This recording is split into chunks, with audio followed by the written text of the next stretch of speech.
Business transaction, ये word आया कहाँ से था, जो हमें सीखने की जरूरत है। तो हमने बात किया था, जो पहला मैंने बात किया था, जो सबसे पहले हम लोग बात किए थे कॉमर्स। क्या किए थे? कॉमर्स। और कॉमर्स का हिंदी क्या होता है? वाणिज्य। लेकिन ये किससे संबंधित है? बिजनेस से। किससे संबंधित है?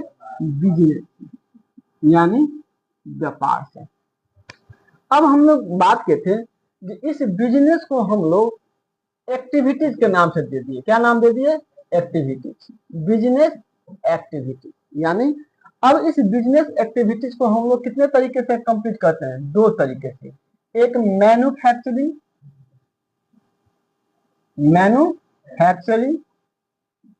और दूसरा हम लोग बात किए थे कॉमर्स।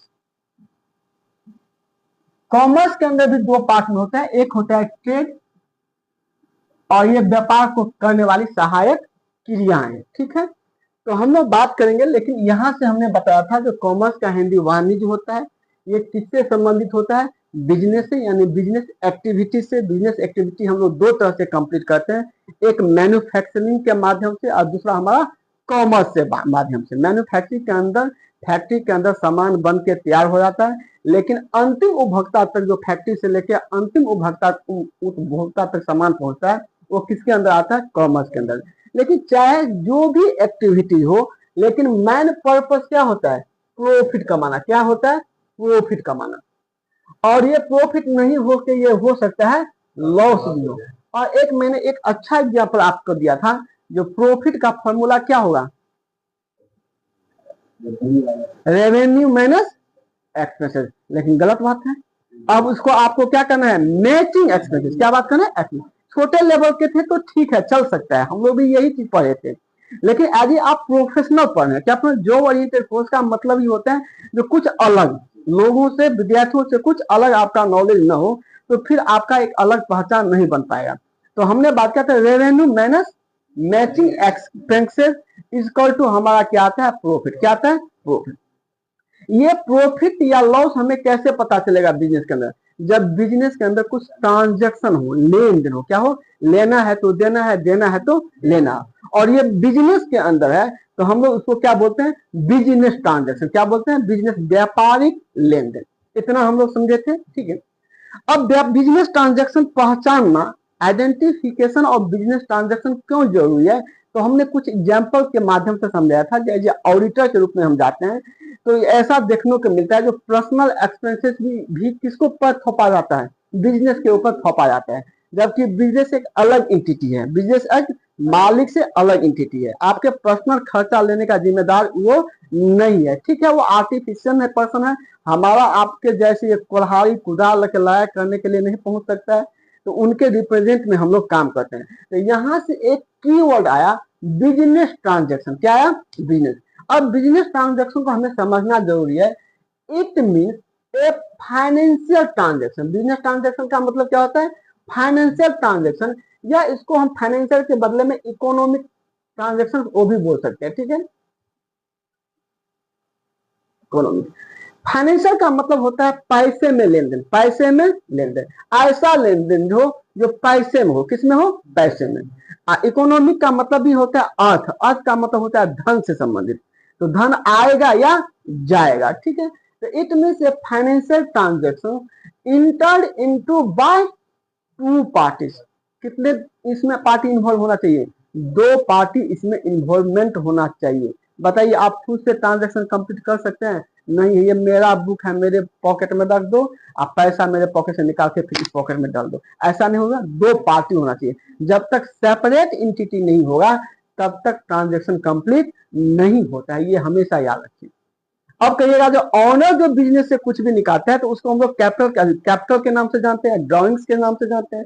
पैसा बिजनेस में जो भी मालिक के द्वारा दिया जाता है, उसको कैपिटल के नाम से जानते हैं। और बिजनेस के अंदर जो भी गुड्स या सामान या पैसा अपने पर्सनल यूज के लिए निकालता है, उसको हम लोग ड्रॉइंग्स के नाम से जानते हैं। यानी मालिक को हम लोग दो नामों से बिजनेस में रिकॉर्ड करते हैं, कैपिटल या ड्रॉइंग्स। ठीक है, तो पहले ही बताइए, बिजनेस एक सेपरेट एंटिटी है। क्या है? तो इसके लिए ट्रांजेक्शन यहाँ पे कंप्लीट हो जाता है। लेकिन पर्सनल, तो to party and recorded in books of account. अब उस ट्रांजेक्शन को हम लोग कहाँ पे रिकॉर्ड करेंगे? जहां पे नोटिंग करेंगे उसको हम लोग बोलते हैं बुक्स ऑफ अकाउंट बताएंगे। It is expressed in terms of money, और किसमें व्यक्त होना चाहिए, पैसे में व्यक्त होना चाहिए। किसमें होना चाहिए, पैसे में, मनी में व्यक्त होना चाहिए। जिस ट्रांजेक्शन का पैसे में व्यक्त नहीं होगा, कैलकुलेशन नहीं कर सकते, वैल्यूएशन नहीं कर सकते, उस ट्रांजेक्शन को हम लोग रिकॉर्ड नहीं करेंगे।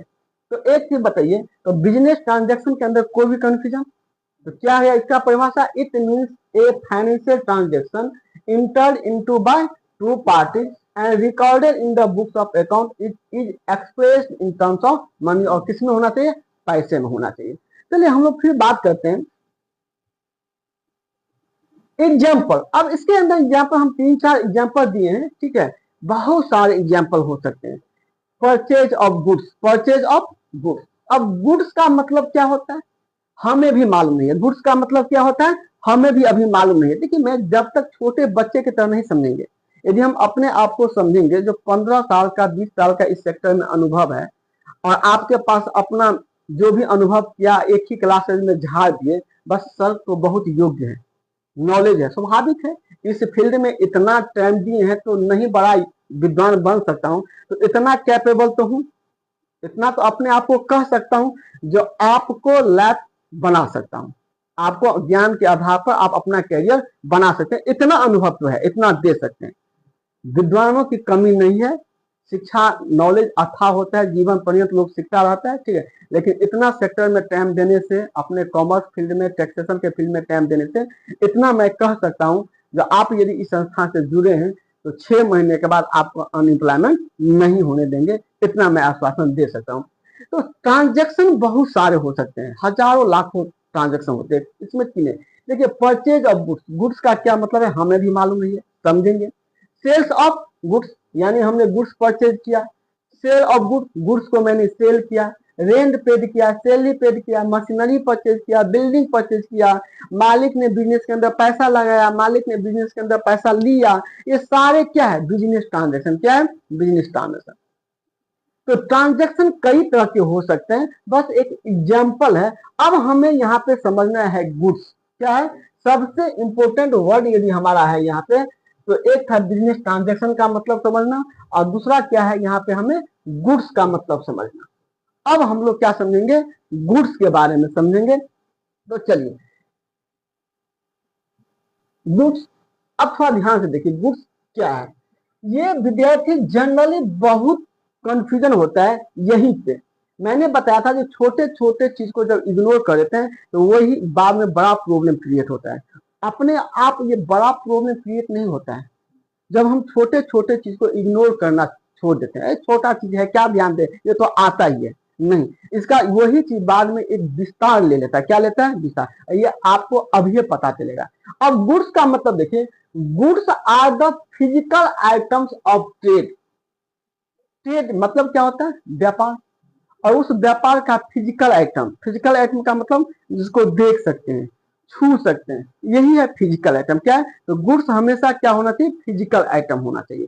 सिंपल भाषा में देखें तो जब बिजनेसमैन जिस चीज में वो खरीद और बिक्री करता है, यानी खरीदना है जिस सामान को या उसको बेचने के पर्पज से, यानी खरीदता है तो बेचना है, या भी वो सामान बनाता है तो किसके पर्पज से बनाता है, बेचने के पर्पज से बनाता है ना। जब बेचने के पर्पज से वो बनाता है तो फिर हम उसको बोलते हैं गुड्स। और लेकिन वो क्या होना चाहिए, फिजिकल आइटम होना चाहिए। बताइए हम भी सेल कर रहे हैं, हम भी सेल कर रहे हैं, क्या सेल कर रहे हैं, जॉब ओरिएंटेड कोर्स सेल कर रहे हैं। अब बताइए यहाँ पर आएंगे और जाते जाते आप बोलेंगे सर हमने भी परचेज किया है जॉब ओरिएंटेड कोर्स, मुझे दे तो दीजिए ना। मैं घर पे जाऊंगा, मम्मी पापा बोलेंगे क्या लेके आए, गए थे जॉब ओरिएंटेड कोर्स करने के लिए, कुछ लेके तो आए होंगे ना। तो आप उन्हें क्या समझाएंगे, ये फिजिकल आइटम नहीं है, हम कोई सामान परचेज करने के लिए नहीं गए, हम दुकान पे मोबाइल खरीदने के लिए जाते हैं, कपड़ा खरीदने के लिए जाते हैं, तो हम लेके आते हैं। हम जॉब ओरिएंटेड कोर्स सही में परचेज किए हैं, लेकिन वो फिजिकल आइटम नहीं है, सामान नहीं है, हमने सर्विस परचेज किया। क्या किया, सर्विस परचेज किया। समझना है, ठीक है। चलिए, तो जब बिजनेसमैन जिस चीज में वो खरीद और बिक्री करता है वही चीज उसका गुड्स कहलाता है, लेकिन वो बाबू क्या होना चाहिए, फिजिकल आइटम होना चाहिए। तो अब ये चीज तो हमें समझ में आ गया। ठीक है, जो गुड्स का मतलब क्या होता है, गुड्स सुई से लेके जहाज तक, हवा जहाज तक हो सकता है। जिस चीज को आपको खरीदना है और बेचने के पर्पज से, या जिस चीज को आप बना रहे हैं उसको बेचने के पर्पज से, this is called goods.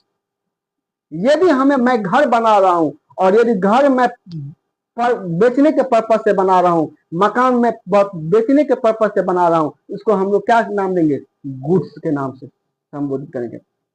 Sir यदि हम इसको बेचने के पर्पज से नहीं बना रहे हैं, हम खुद रहने के लिए बना रहे हैं, तो उसको हम क्या बोलेंगे, तो हमें भी मालूम नहीं है, आपको भी अभी मालूम नहीं होना चाहिए। बस इतना तो समझ में आ गया कि ये गुड्स नहीं है।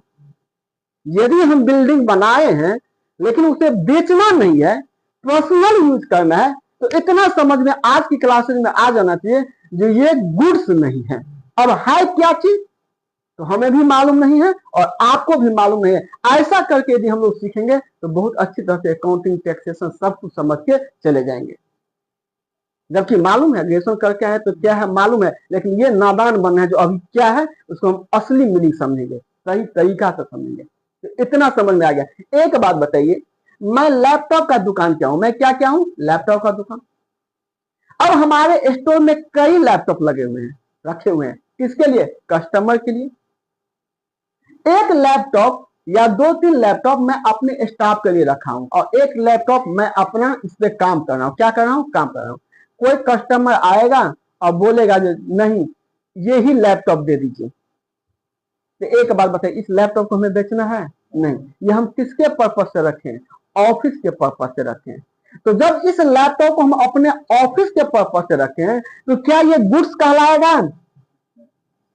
सेम लैपटॉप का ही दुकान है, मेरे पास भी लैपटॉप है, लेकिन एक लैपटॉप मैं किसके लिए यूज कर रहा हूं, ऑफिस के लिए यूज कर रहा हूं। लेकिन एक लैपटॉप मैं किसके लिए, और बहुत सारे लैपटॉप किसके लिए है, कस्टमर के लिए है। लेकिन जो लैपटॉप मेरे ऑफिस के लिए है ये गुड्स नहीं है, तो क्या कहलाएगा पता नहीं, आगे की क्लास में समझेंगे। लेकिन बाकी जो लैपटॉप कस्टमर को बेचने के लिए रखा है उसको हम लोग क्या बोलेंगे, गुड्स बोलेंगे। क्या बोलेंगे, गुड्स। तो गुड्स को पहचानना जरूरी है, क्योंकि इसी से बहुत सारा चीज निकल के आएंगे। और लगभग आज इसका बारे के टॉपिक गुड्स के बारे में आज हम लोग कम से कम समझ जाएंगे पूरे डिटेल। यही हम लोगों को समझ में सही से नहीं आता रहता है, हम उसका सही से क्लियरिफिकेशन नहीं कर पाते जो कब उसको गुड्स कहा जाए। ठीक है, अब जब हमने बात किया, अब देखिए गुड्स की बात करते हैं तो गुड्स को हम लोग कितने क्लासिफिकेशन ऑफ गुड्स को 2 तरह से हम लोग क्लासिफिकेशन कर सकते हैं। गुड्स हम या तो परचेज कर सकते हैं या गुड्स को हम लोग क्या कर सकते हैं, सेल कर सकते हैं। गुड्स को हम लोग परचेज कर सकते हैं या गुड्स को सेल कर सकते हैं। तो गुड्स को जब हम लोग परचेज करते हैं तो परचेज 2 तरह से हो सकता है, एक कैश बेसिस और एक क्रेडिट बेसिस। जब हम सेल भी करेंगे तो 2 तरह से कर सकते हैं, कैश बेसिस और क्रेडिट बेसिस।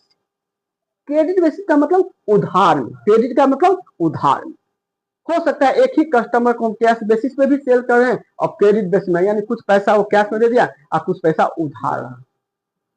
तो एक बात बताइए, बिजनेस ट्रांजैक्शन के एकदम सिंपल फंडा है और वो आपको मतलब किससे है, कैश से मतलब है। यदि आप दुकान पे आए, 15,000 का मोबाइल लिए, कैश दिए, मोबाइल लिए, हमें आपसे कोई और रिलेशन नहीं है, हमें किससे मतलब था, कैश से। लेकिन जब ये हम आपका नाम पूछ के कुछ करेंगे, जो नाम क्या है, आपके पिताजी का नाम क्या है, आपका घर क्या है, हाँ पर्सनल व्यवहार के लिए पूछ सकते हैं। लेकिन बिजनेस को कंसेप्ट ये चीज में नहीं बताता। आपको क्या सारा, नो रिलेशन, नो मतलब, सामान लो, कैश दो, जाओ, आप कहाँ के हैं, क्या है, नहीं है, हमें कोई मतलब नहीं है। लेकिन जब बोलेंगे सर हमें उधार लेना है, तो फिर पूछेंगे बाबू आपका नाम क्या है, आपके पिताजी का नाम क्या है। तो समझिए ये सब रिकॉर्डिंग में हमें यूज होगा। जब हम लोग आगे रिकॉर्डिंग करेंगे बिजनेस ट्रांजैक्शन को तो हम लोग ये यूज करेंगे। जब कैश के ट्रांजैक्शन होंगे तो हमें उस पार्टी के नाम का कोई महत्व नहीं रह जाता है। लेकिन यदि क्रेडिट या में हम परचेज करेंगे या क्रेडिट में सेल करेंगे तो फिर उस पार्टी का, उस कस्टमर के नाम का इंपोर्टेंस रहता है। ठीक है, तो हमने बात किया था जो परचेज यानी हम कैश बेसिस पर करेंगे या क्रेडिट बेसिस पे करेंगे, कोई दिक्कत नहीं। अब थोड़ा ध्यान से देखिए, हमारा एक नया शब्द जब आया, परचेज अकाउंट। क्या आया, परचेज अकाउंट। अब परचेज अकाउंट हम लोग सीखे थे 11वीं में, 12वीं में, पार्ट 1 में, पार्ट 2 में, पार्ट 3 में, परचेज अकाउंट। लेकिन इसका जन्म कहाँ से हुआ ये समझने की जरूरत है। इसका जन्म हुआ गुड्स से। किसके जरूरत? गुड्स से। जब हम लोग कोई गुड्स परचेज करेंगे तो उसको किस अकाउंट में डालेंगे? परचेज अकाउंट के अंदर डालना पड़ेगा। किसके अंदर? परचेज। अब बताइए, एक लैपटॉप भी हम परचेज किए हैं, लेकिन ये ऑफिस यूज के लिए किए हैं, तो क्या उसको परचेज अकाउंट के अंदर डालेंगे? बहुत वेरी गुड, इतना तो समझ गए सर। जो गुड्स मैं ऑफिस या बिजनेस के लिए यूज कर रहा हूं, चाहे वो लैपटॉप ही क्यों ना हो, मैं बिल्डिंग का ट्रेडर हूं, मैं खरीदता हूं, बेचता हूं, लेकिन एक बिल्डिंग में ऑफिस बना दिया हूं, तो मैं इसको परचेज अकाउंट के अंदर नहीं डालूंगा। आज की क्लासेस में इतना यदि आपको समझ में आ गया, बाकी सब डालेंगे कहां तो बाकी है, समझेंगे, हम भी समझेंगे, आपको भी समझाएंगे, लेकिन आज हमें भी मालूम नहीं है और आपको भी मालूम नहीं होना चाहिए, तभी हम लोग साथ साथ अच्छी तरह से समझ पाएंगे। तो इतना समझ। एक बात बताइए, तो आप बताइए, मैं फर्नीचर का दुकान कर रहा हूं, मैं चेयर परचेज किया बेचने के लिए, तो उस चेयर को हम लोग कहां पे डालेंगे?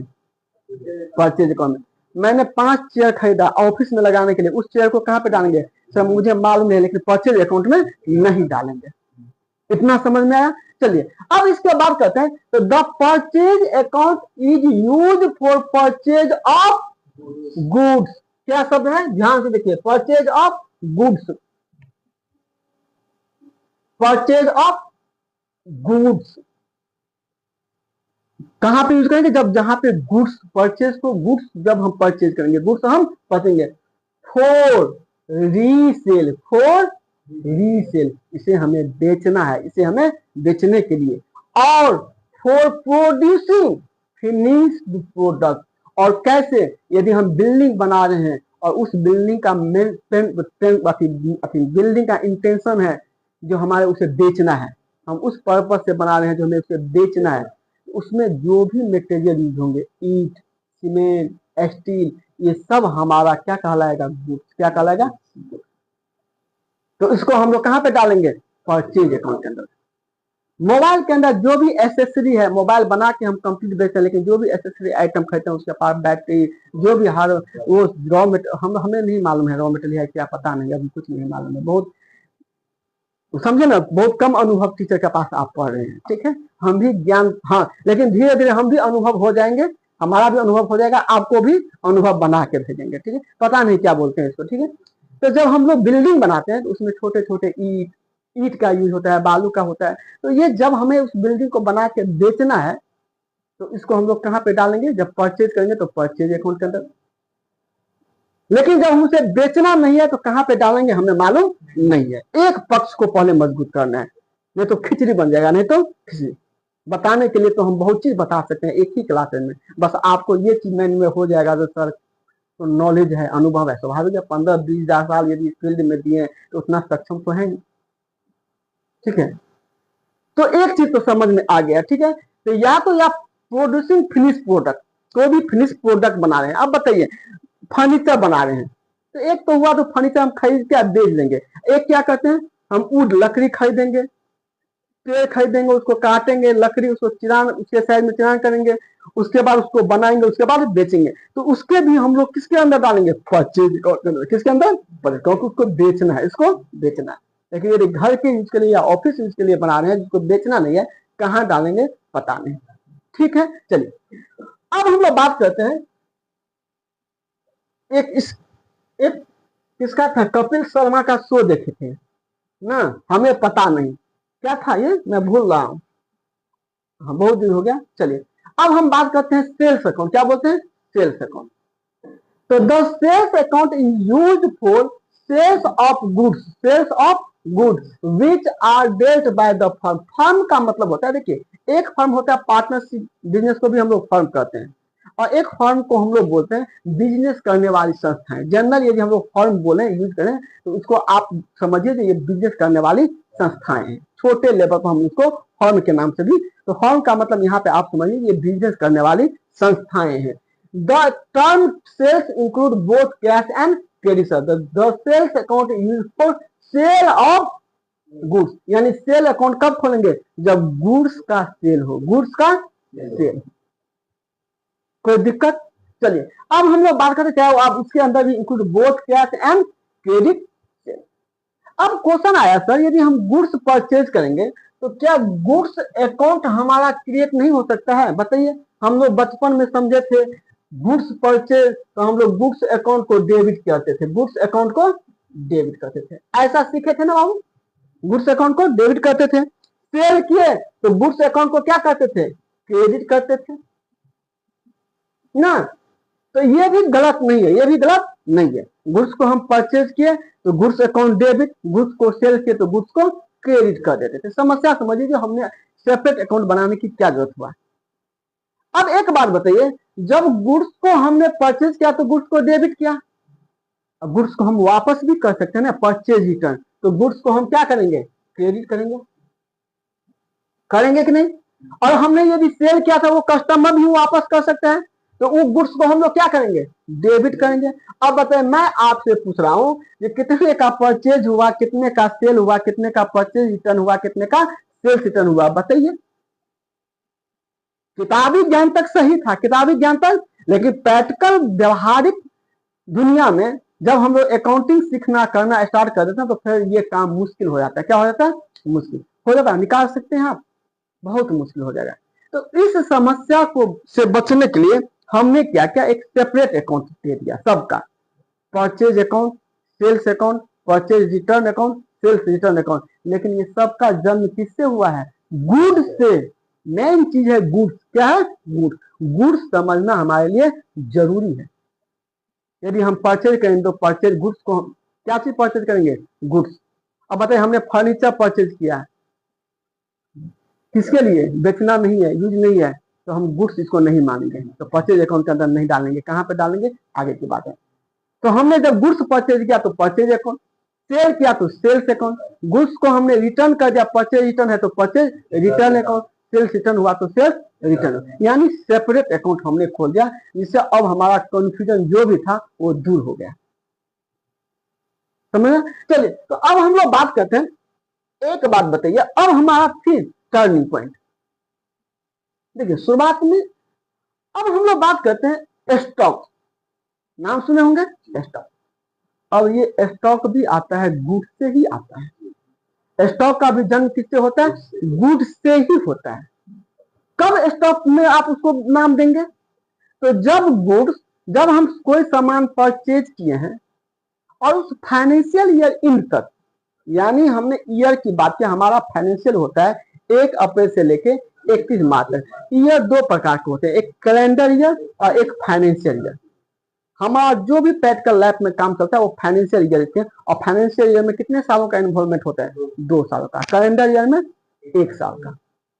लेकिन आप लोग जब पढ़े होंगे, हम लोग पढ़े थे तो बुक्स में कोई भी ईयर दे दिया था, चाहे वो फाइनेंशियल ईयर भी दे दिया जाता था किसी क्वेश्चन में, और कैलेंडर ईयर, दोनों में से कोई भी ईयर दिया था तो हम लोग उसको अकाउंटिंग ईयर के नाम से जानते हैं। क्या नाम थे? तो किताब। अब आप लोगों को ये कैलेंडर ईयर हमें पढ़ाने की जरूरत है ही नहीं, हम लोग क्या समझेंगे आप? सिर्फ फाइनेंशियल ईयर। यहाँ पे आप कैलेंडर ईयर का कॉन्सेप्ट 11वीं समय समझाते हैं, लेकिन अब आपको क्या समझना है? Financial year. तो जब हमारा फाइनेंशियल ईयर के अंदर कोई भी सामान मैं यूज कर रहा हूं, अब मैं देखिए मेरे लैंग्वेज को पकड़िएगा, मैं कोई गुड्स परचेज किया और ये गुड्स अनसोल्ड हुआ, यानी अभी बिका नहीं, वो साल के एंड में बच गया, तो फिर उसका जन्म हो जाता है स्टॉक में कन्वर्ट हो जाता है। उसको हम लोग स्टॉक बोलते हैं। क्या बोलते हैं? स्टॉक। इतना तो समझ में आ गया। अब यदि हमारे पास लैपटॉप है, लैपटॉप मैंने परचेज किया था, शोरूम में था, बहुत सारा लैपटॉप बचा, 10-20 लैपटॉप बच गया, तो अब उसको हम लोग किस हेडिंग के अंदर डालेंगे? स्टॉक के अंदर। जो बिका सेल, जो परचेज किए परचेज, रिटर्न हुआ purchase, sales return, purchase return के तो परचेज रिटर्न, और जो बच गया स्टॉक। लेकिन एक बात बताइए, हम आपको बैलेंस शीट के लेवल का भी अभी से तैयार करवा रहे हैं, इसको पूरे ध्यान, कॉपी पेन जरूर लेके आइए।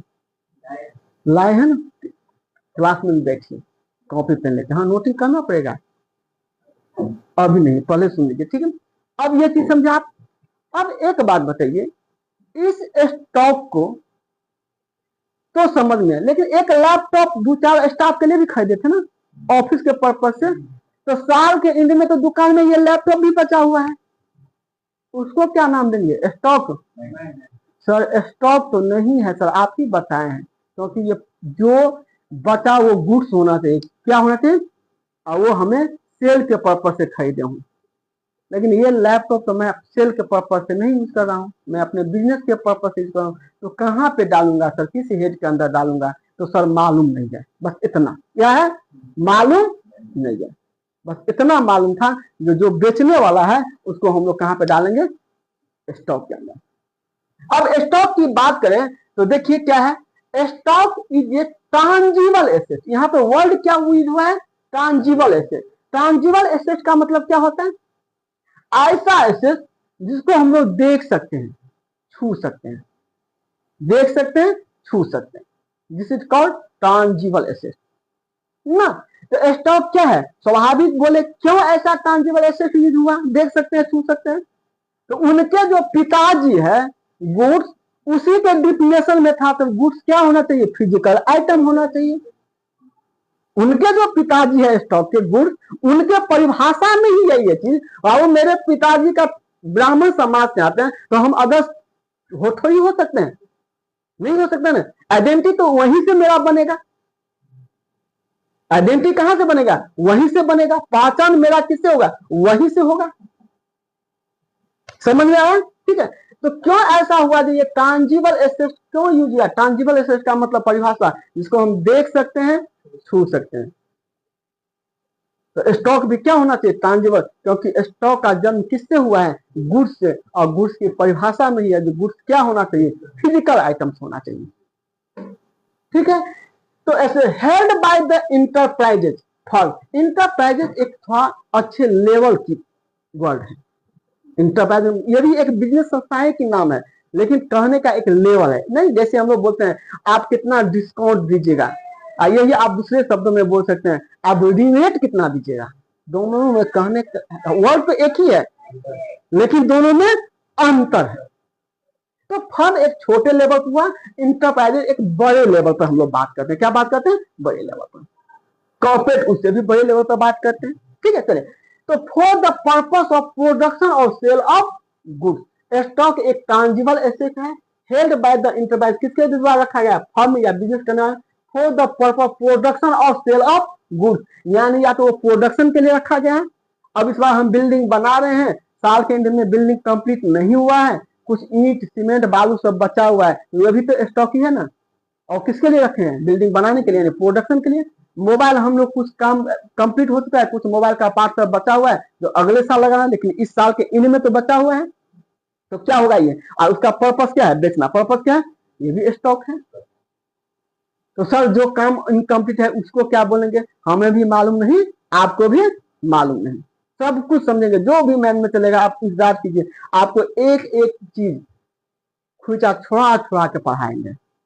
मजा न आ जाए तो बोल दीजिएगा, सीधी बात बार बार बोलते हैं। 11वीं के स्टूडेंट, 12वीं के आप नहीं है, ग्रेजुएशन लेवल के स्टूडेंट, वो तो कंप्लीट करके आप लोग आए हैं। ठीक है, चलिए अब हम बात करते हैं। तो stock is a tangible asset held by the enterprise for the purpose of production और सेल ऑफ गुड। क्या हमारे लैपटॉप है तो अगले बार हम बेचेंगे कि नहीं? तो पर्पस किसके लिए आज रुका हुआ है? बेचने के पर्पस से। आज हमारे पास सामान है किसके पर्पस से? बनाने के पर्पस से। और वो बना के हम क्या करेंगे? बेचेंगे। क्या करेंगे? बेचेंगे। तो दिस इज कॉल्ड स्टॉक। अब हम लोग बात करते हैं स्टॉक। एक बात बताइए, इस साल के अंत में जब हमारा स्टॉक बच जाता है, साल के एंड में जब स्टॉक बचता है तो उसको हम लोग क्या बोलते हैं? Closing stock. क्या बोलते हैं? तो क्लोजिंग स्टॉक में, और वो अगले साल फिर हम लोग धंधा पानी स्टार्ट करते हैं और उस क्लोजिंग स्टॉक को फिर अगले साल ले जाते हैं। किसके? ओपनिंग। क्यों ले जाते हैं अगले साल? एक चीज बताए थे, income is equal to revenue minus matching expenses. Link करना पड़ेगा, revenue minus matching expenses. Stock है तो और खर्चा है ना, मेरा सामान खरीदे थे ना। तो इस साल का जो स्टॉक सामान लैपटॉप बचेगा तो उसका कॉस्ट इस साल हमें ट्रांसफर करना पड़ेगा कि नहीं करना पड़ेगा? समझ में आया कि नहीं? Matching expenses, revenue minus matching expenses. अब हमें उस कंसेप्ट के आधार पर उस क्लोजिंग स्टॉक को ओपनिंग स्टॉक हमें करना पड़ेगा, अगले साल दिखाना पड़ेगा, क्योंकि हम जो रेवेन्यू जनरेट करेंगे उसके अगेंस्ट का कॉस्ट भी तो आना चाहिए, फिर बचेगा, फिर देखेंगे। चलिए अब हम लोग बात किया था opening stock, stock held at the beginning of the year. Closing stock मतलब stock held at the closing of the year. किसका होना चाहिए? गुड्स का होना चाहिए। क्या होना चाहिए? गुड्स का। अब हम लोग बात करते हैं स्टॉक में बी डिवाइडेड इन 3 पार्ट। जब कंपनी एक्ट के शेड्यूल 3 के अनुसार जब बैलेंस शीट बनाएंगे तो उसमें दिया रहता है स्टॉक के बारे में, और ये तीनों कॉलम रहता है। क्या रहता है? तीनों कॉलम। पहला क्या है? रॉ मटेरियल, दूसरा क्या है? वर्क इन प्रोग्रेस, और तीसरा क्या है? फिनिश। रॉ मटेरियल का मतलब क्या होता है तो समझ गए। स्टॉक कितने प्रकार के? 3 प्रकार के, raw material, work in progress और फिनिश। एक तो रॉ मटेरियल आप बोल दिए थे, देखिए दूसरा जानते थे वर्क इन प्रोग्रेस, और तीसरा आप जानते होंगे फिनिश गुड्स। तो स्टॉक 3 तरह के हो सकते हैं। एक बात बताइए कैसे नहीं हो सकते? एक बिल्डिंग हमारा कंप्लीट हो चुका है, this is called finish goods. एक बिल्डिंग का हमारा कंप्लीट नहीं हुआ है, आधा बना है, काम चल रहा है, तो ये भी स्टॉक ही है, और ये किसके अंदर आएगा? Work in progress. उसको कंप्लीट करने के लिए कुछ हमारे पास रॉ मटेरियल बचा हुआ है, ये किसके अंदर आएगा? रॉ मटेरियल के अंदर। किसके अंदर आएगा? रॉ मटेरियल के अंदर आएगा। तो चलिए हम लोग बात करते हैं रॉ मटेरियल का मतलब क्या है? It is the starting material from which something is made. जो ये स्टार्टिंग मटेरियल है और वो किसके लिए है? कुछ बनाने के पर्पज से हम उसको रखे गए हैं, ठीक है। एग्जाम्पल के अंदर में वुड जैसे यूज टू मेक फर्नीचर के लिए बनाने के लिए लकड़ी की जरूरत है, कॉटन कपड़े बनाने के लिए हमें क्या जरूरत चाहिए? कॉटन चाहिए। ये सब क्या है? रॉ मटेरियल है। बहुत सारा रॉ मटेरियल की जरूरत है। आप जब टैली में अकाउंटिंग समझेंगे तब हम एकदम पूरे पकड़िए, हम पूरे प्रैक्टिकल अप्रोच के साथ आपको, स्वाभाविक है जॉब ओरिएंटेड ही है, स्किल बेस्ड कोर्स है। चलिए तो अब हम बात करते हैं इसके अंदर work in progress. Work in progress. अब बताइए मैं आपको बोलूं जॉब ओरिएंटेड कोर्स हमारा क्या है? अभी वर्किंग प्रोग्रेस में है। क्या है? कंप्लीट नहीं हुआ है। कंप्लीट कुछ कंप्लीट हुआ, कितना क्लासेस कंप्लीट हुआ? दूसरा क्लासेस कंप्लीट हुआ, तीसरे क्लासेस के अंदर है, this is called working progress. आगे हमें क्या करना है? कंप्लीट करना है। अब बताइए हम किसके लिए बनाए? अपने फैमिली के लिए थोड़ी बनाए। इस कोर्स को हमें क्या करना है? बेचना है। स्वाभाविक है, नहीं बेचेंगे, रेवेन्यू नहीं है तो फिर आगे कैसे इसमें डेवलपमेंट करेंगे? तो हमारा ये क्या होगा? स्टॉक के अंदर। क्या होगा? स्टॉक के अंदर। तो हम कोई सामान बना रहे हैं, आधा बना हुआ है और उसे हमें पूरे कंप्लीट करके यदि बना बेचना ही है घर को, तो ये हमें क्या कहलाएगा? Working progress. ठीक है। अब हम लोग बात करते हैं something that has started but is not completed it. मतलब हमने स्टार्ट तो कर दिया लेकिन अभी तक कंप्लीट नहीं हुआ है। They are partly finish good, यानी वो आधा अधूरा फिनिश गुड है, पूरा कंप्लीट नहीं है। Simple example, a half build house is a working, आधा बनाया हुआ घर, ये हमारा क्या है? वर्किंग प्रोग्रेस है। फिनिश गुड्स की बात करते हैं। Finish goods are product that are completely made and ready to be sold या use. Ready to be sold यानी अब बेचने के लिए तैयार है या यूज होने के लिए अब वो तैयार हो चुका है। This is called finish good. This is called finish good. और इसमें जैसे कि हमारे एग्जांपल में रेडीमेड सर्व इन ए शॉप, ये क्या है? Finish good. Package biscuit packet क्या है हमारा? Finish good. या तो बेचने के लिए तैयार है और आप लाए भी हैं तो ये यूज होने के लिए तैयार है। इसके बाद कंप्लीट मोबाइल फोन, ये सब बहुत सारे हमारा क्या है? फिनिश गुड्स हैं। तो आज हम आज की क्लासेस के अंदर हम लोग एक पार्ट कंप्लीट किए गुड्स के बारे में। किसके बारे में? गुड्स के बारे में। तो कोई दिक्कत? चलिए, थैंक यू।